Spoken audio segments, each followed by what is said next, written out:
बारिश लगातार तेज होती जा रही थी और सुनसान सड़क पर एक अकेली जीप आगे बढ़ रही थी। जीप के अंदर बैठा था समीर, एक थका हुआ वेडिंग फोटोग्राफर जिसकी आंखों में नींद से ज्यादा बेचैनी थी। डैशबोर्ड पर जीपीएस बार बार ब्लिंक कर रहा था। Signal lost. समीर ने झुंझला कर कहा, ये रास्ता खत्म क्यों नहीं होता? अचानक जीप के ब्रेक जोर से लगे। हेडलाइट की रोशनी में एक बूढ़ी औरत सड़क के बीचों बीच खड़ी थी। बारिश उसके शरीर से होकर गिर रही थी, जैसे वो वहां होते हुए भी पूरी तरह मौजूद न हो। समीर ने शीशा नीचे किया। बूढ़ी औरत बोली, साहब आगे रास्ता बंद है, हवेली का रास्ता बाईं तरफ है और सब आपका ही इंतजार कर रहे हैं। समीर चौंक गया। आपको कैसे पता मैं हवेली जा रहा?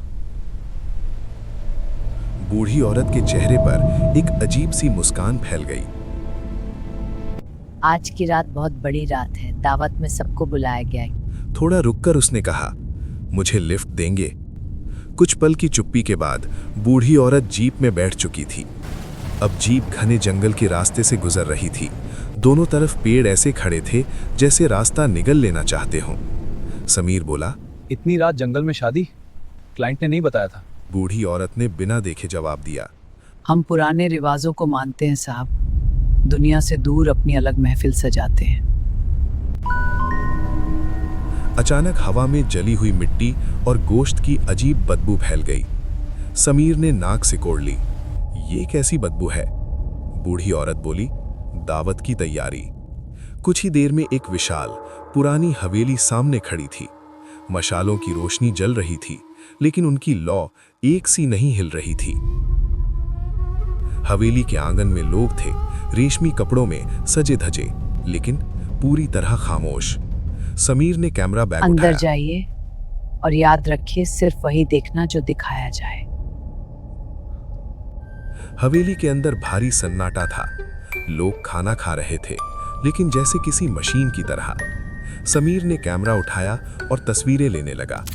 एक मेहमान को कैमरे से देखा तो लेंस में उसका चेहरा काले धुएं में बदल गया। कैमरा हटाया, वो इंसान बिल्कुल सामान्य था।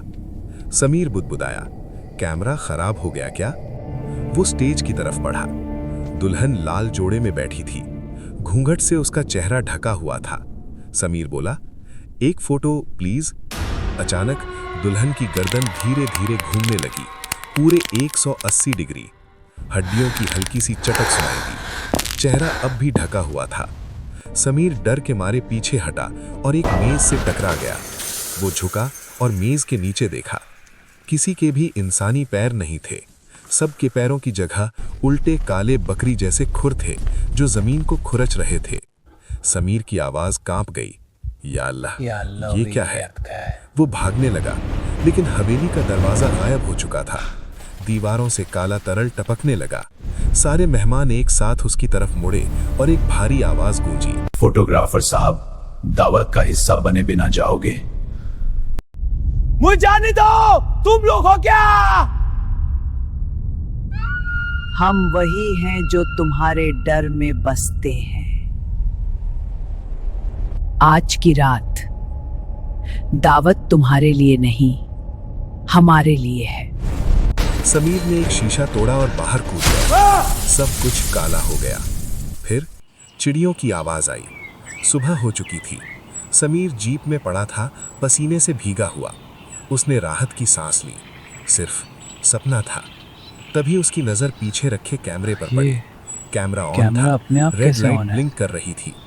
उसने वीडियो चलाया। वीडियो में समीर एक खंडर में खड़ा था, हवा में तस्वीरें खींच रहा था और हंस रहा था। चारों तरफ साए नाच रहे थे। आखिरी फ्रेम में समीर कैमरे की तरफ देखता है। उसकी आंखें पूरी तरह सफेद। असल समीर कांप गया। उसने अपने पैरों की तरफ देखा। जूते फटने लगे, हड्डियों की आवाज आई और जूतों के अंदर से उल्टे काले खुर निकल आए। समीर की चीख गूंजी, नहीं नहीं। अंधेरा, और उसी अंधेरे में बूढ़ी औरत की खौफनाक हंसी।